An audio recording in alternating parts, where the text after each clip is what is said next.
What is up, everybody? What is happening? Welcome to Sixers Post Game Live. It's your boy Dives, Mr. Crockpot on Twitter. Guys, new to the channel, smash that subscribe button, hit the like button if you love Joel Embiid. We all do. Today we are breaking down the Sixers win here over the San Antonio Spurs, 119-100. The Sixers move to 21-16, 7 wins out of the last 8 games. Let's go. Joining me is my man. He is Tiago. Follow him on Twitter at @tscabia. What's good, Tiago? Yeah, man. Back from a health and safety protocol here for a couple of weeks under the COVID. Got us all, man. Just can't escape it. But kind of 75 to 85% there. Oh, man. All right. Where do you want to lead us off, man? Let's go into just general impressions. What were your general impressions of this game? I mean, it's got to start with Joel Embiid. Has to start with Joel Embiid. Joel Embiid right now is playing at an MVP level, perhaps a level even higher than we saw last year when he was also making that MVP push from about midway through the year on. This year doesn't seem like there's going to be a lot of missed game excuses to keep him off the MVP first team discussion. So I want to see what voters are going to come up with as a reason not to vote for Joel Embiid, because what you're watching right now is just sheer domination. I mean, it's just another 30-point performance by Joel Embiid where he did literally everything on the court. And what we saw tonight, in particular, first half, is just a complete player. I mean, you saw the passes. You had the behind the back in the post to Matisse Thybulle. You had a play where he took the ball from the top of the key, crossed over his guy, changed direction off the dribble, and just dunked with ferocity. He dunked 6 or 7 times tonight. He was absolutely dominant. And it's been kind of the key, the storyline of the Sixers this last couple of weeks is Joel Embiid is kind of taking the game, the team on his back, and the Sixers have been winning as a result. The Sixers, just to give you an idea, the Sixers without Joel Embiid are playing at a 20-win pace. And with him, they're playing at a 3rd seed in the NBA, in the East. So if that's not MVP caliber, then I don't know what is, Chris, because he's literally the entire team right now. Yeah, what impressed me the most was his passing, especially in that first quarter. The way he's been reading double teams, the way he's been cutting down on turnovers as of late has been absolutely lights out. We have some comments here. Aaron says, "Great game for Doc. I love how he only rests. I love how he only rests Embiid when he is healthy." Matisse cutting has been good. Yeah, that was we saw an amazing kind of inside-out game between Toby and Embiid to start this game. And he also had a nice pass to Matisse Thybulle under the rim on a cut to the basket. And then Chris Moore says Tobias Harris had a bounce back game tonight. But you look at Joel Embiid, you talk about the Sixers winning 7 of 8. This dude has 30-plus points in 7 of the last games. 7 of the last games. And that's kind of like he's hit the scoring is a little less than last year. But like, what's your quick take? Like, is this MVP form of Embiid better than last year? Like that, because that's been kind of in my head for a little bit. For me, the way he's been leading and carrying this team has been 100%. I mean, I look at the assist percentage. His ability to find others, reading the double teams. His assist percentage is a career high right now. Is this Embiid better than last year is the question. I mean, if you just look at the straight numbers, the fantasy numbers, so to speak, 3-point percentage up, passing up, turnovers down. Yeah, the points per game is trending back up. But if you just look at the numbers right off the bat, it's a no-brainer. But if you look at the player, absolutely, because he's doing things now that he wasn't doing last year. I mean, even when you think that Joel Embiid has finally reached his ceiling, he has something else to give you to the table. And one of the things that came out so far this year is how the Sixers use Embiid as a guard. So Embiid's paint touches are at an all-time low, right? So the idea that, okay, now you take Ben Simmons off the team and he's got more space to operate in the paint, The Sixers have done a complete reverse of that. So because they have more space, they're pulling Embiid out of the paint, and he's able to dissect the entire defense. As a passer, as a shooter, you see him in transition. You see him working off the post. You see him at the three-point line. It does not matter. He can dominate you from every inch of the court, either as a passer or as a scorer. And he can still get to the line 10 to 12 times a game and shoot over 80 or 85% at the free throw line. So there's really no way to stop him right now.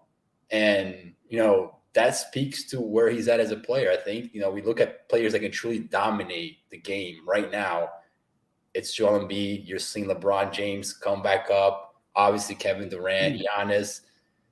And that's about it, man. I mean, Jokic is doing his thing in Denver as well. But I'll venture to say that Embiid is having a much more impactful year than Jokic and most of those guys so far this season. We need to talk about Tobias Harris because he has had back-to-back very strong games. Defense is not there, but let's talk about Tobias freaking Harris. And we have to call him out because we've been kind of on him a lot over these last couple of months. But you look at him here, 9 of 10 within 15 feet. In the previous game, he was 5 of 5 within 10 feet. His just ISO game seems to have definitely taken a little bit notch up as of late here. You look at Tobias Harris overall. Tobias Harris had 23 points. He had 5 assists, 7 boards, 9 of 12 from the field. Just a much more efficient Tobias Harris. When you look at kind of the last 10 games, it's like either been a goose egg or he hits like 3 threes. So what's your kind of take on Tobias tonight? And is this a sign of things to come here? Yeah, first off, you got to give Tobias credit because that crowd is out for blood tonight. He had this struggle last game where he kind of told the fans to sit down and shut up. And then he had the quote after the game. So you knew that he struggled tonight. The fans would come out and let him know once again. So there's a lot of pressure to perform. He's still not taking any threes, Chris. There. By the wonderful shot chart that there's not a single shot behind the arc. I think he's the kind of guy that once he sees his shot go south, he really does not feel comfortable taking 3-pointers. But he's finishing at the rim with more consistency. Last year he had an abnormally high year finishing at the rim, and this year has regressed way low than normal. So I think we're going to see him kind of balance out as a rim finisher because in general, he has the traits to finish at the rim. He's a tall, long, strong guy that can finish high off the glass.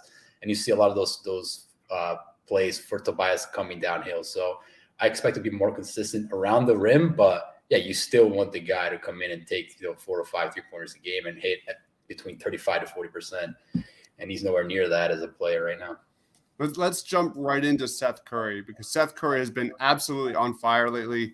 46+% over the last 8 games. We rave about how amazing Embiid has been in this 8-game stretch. Seth Curry has been lights out. True shooting percentage 65 plus from 3, 46+%. Seth Curry again tonight scorched the Spurs here. He was 10 of 18 from the field, 3 of 8 from 3. He had 7 rebounds. He had 7 assists. He had 23 points. He was a team leading plus minus of 30. What did you see from Seth Curry tonight? I mean, Seth Curry is having a low-key historic season. I was looking at some numbers from Seth Curry. As of today, he's the only NBA guard to shoot over 50% from the field and 40% from 3. And that list is not very long when you start going back to multiple seasons and you look at players who played a high volume. So that's an historical stat line to begin. If you look at him as a guy coming off dribble handoff, he's averaging over 1.3 points per possession off dribble handoff. The only guy who's ever done that in the past is Duncan Robinson, ever. So you're seeing Seth Curry put up historic shooting numbers. And, he has quietly become the Sixers' Swiss Army knife without Ben Simmons. I don't know what the Sixers offense would be without him, to be honest, because his shot making so far this season is at a level, like I said, that not many players have reached. So adding on to the fact that he was still able to give you between 6 to 7 assists a game, doesn't turn the ball over that much, can create off the dribble. You're seeing him kind of prod defenses and find guys in the corner, find guys attacking the basket. So I never expected Seth Curry to be this type of player. I thought he would always going to be a good shooter, obviously. But the Sixers have locked a lot more from Seth Curry. A lot of it out of necessity because they don't have a true point guard on the roster. But even in Max's absence, he's really kind of taken that on and really helped the Sixers last couple of games. Tremendous fashion. I mean, double-digit assists against Orlando. Another great passing game tonight. So, yeah, man, between Embiid and Curry right now, it's tough to find a better 1-2 duo in the NBA, to be honest. That's the first thing that stands out from this box score 100% is you look at Seth Curry, there's 7 assists, just 1 turnover.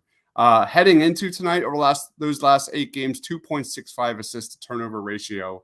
He's always been a guy that can, put the ball on the floor and make that extra pass. But like you said, like we're definitely seeing just that next level of Seth Curry's game here this season. He's been terrific. Like we've been kind of talking about whether or not he should be an all-star.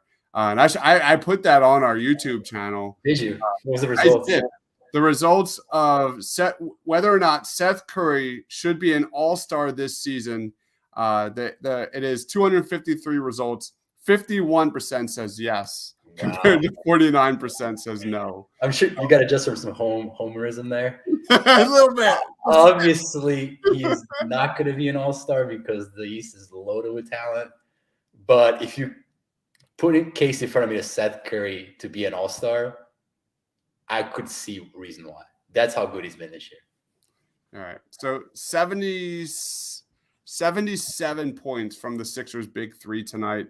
Let's go down to Matisse Thybulle here in this game. He had 12 points, 5 of 5 from the field, which is not very typical. He had 2 steals. He gave kind of DeJounte Murray the business here, especially in that first half. What was your kind of general impression on Matisse Thybulle tonight? He's not going to make Sixers fans very happy. Those that think DeJounte Murray should be the guy next to Joel Embiid. That was exactly what I was thinking. I mean, listen, DeJounte Murray has had a phenomenal season. He has improved tremendously as a player from Washington. But I don't know how you can watch DeJounte Murray and think this guy is the guy who they should be targeting Ben Simmons with, because what you see is tremendous amount of inconsistencies as a shooter, as a guy who can finish at the rim. Doesn't really get to the line, doesn't really create much off the dribble. He's developed a lot as a passer. Don't get me wrong. I mean, he's really improved as a passer. And he can even be an all-star player in the future. But it's tough to look at DeJounte Murray's game and see a dynamic game changer, right? And Matisse Thybulle tonight kind of put that on display. I mean, give DeJounte credit because he kind of came back in the second half, had a little bit of a run scoring and passing. But if you look at the complete picture, it wasn't a good night for the trade for DeJounte Murray crowd, and Matisse had a big part of that. I mean, if Matisse can erase you off the map offensively, I know he did that with Steph Curry a couple weeks ago, but that doesn't bode well for your ability to be a game changer, so to speak. So, but I mean, Matisse is a great defender. He played a great defense again tonight, no question. I want to, before we get into player of the games, I want to kind of get your quick thoughts on Charlie Brown Jr. He had 3 points. He had a couple steals. He had a block. He played 12 minutes. He was kind of the standout here in that first half, especially where I think Danny Green had a block and he got kind of the N1 on the other end on fast break. I got some Corey Brewer vibes. I love his energy. The Sixers need guys with energy, athletic guys that can just pester on the perimeter, especially, get those, get the Sixers in transition, push the tempo, get some points off turnovers. What was your take on Charlie Brown Jr. tonight? Athleticism and size, man. They need that. When you look at the numbers before the game, the San Antonio was second in rebounds for guards in the NBA, second. The Sixers were dead last. So there's no question. Doc looked at his bench tonight. Who is tall and who's athletic on this bench, they can come in there and grab a couple of rebounds. And I think that's why he was there. He just needed some size, some athleticism. He had that great N1. And then he had the play where Drummond tried to hit him with a cut. And he was wide open for a dunk. And he bobbled the pass and went out of bounds. And you could just see Doc just going like, yeah, you're never going to play again, buddy. Like, just get out of the court. Get out. So good for him, man. Like, he's a fun guy to watch. You can tell. Between him and Aaron Henry, it's always fun to see those guys play because you see the athleticism and the energy go up with these guys in the court. And that's exciting. Yeah, I want to look at the stats real quick. You look at kind of this team was fourth in the league in tempo, and the Sixers had more fast break points than the Spurs. So that is definitely something you'd love to see. Again, only the Spurs only had 12 turnovers. So yeah, definitely going to be looking at this game a little bit further tomorrow morning. But who is your player of the game? I'm going to go off the cusp here. Who is your player of the game? Yeah, I mean, you got to go with Embiid. It's tough to really look at anything the last couple of weeks and not think Embiid has been the best player on both sides of the court. So tonight was more of the same. I'm just excited to watch Embiid because you're seeing the growth, and you're having a month with Embiid where he's going to average between 7 to 8 assists a game, right? And that's one of the talking points that people use against him and comparing him to Jokic, right? So Jokic is the next level passer. Embiid's never going to be at that level. When you watch Embiid now, and you start imagining Embiid in that Denver offense that everybody cuts off the ball and moves, why couldn't Embiid average between 9 to 10 assists a game? Because his passing has been so phenomenal this year, especially the last few months. So you're going to start – I hope you start having more and more of these games where Embiid really contributes as a passer. And he really hits the spotlight, the NBA spotlight, the national spotlight. Like, here's this guy who can do more than just dunk the ball, score the ball. I mean, beyond the fact he's an all-NBA defender, now you're seeing the complete package. So, if you're still down the Sixers a potential title contender, just watch for these games and this player, because what you're watching right now, it's something that doesn't come very often in Philadelphia. It just doesn't come.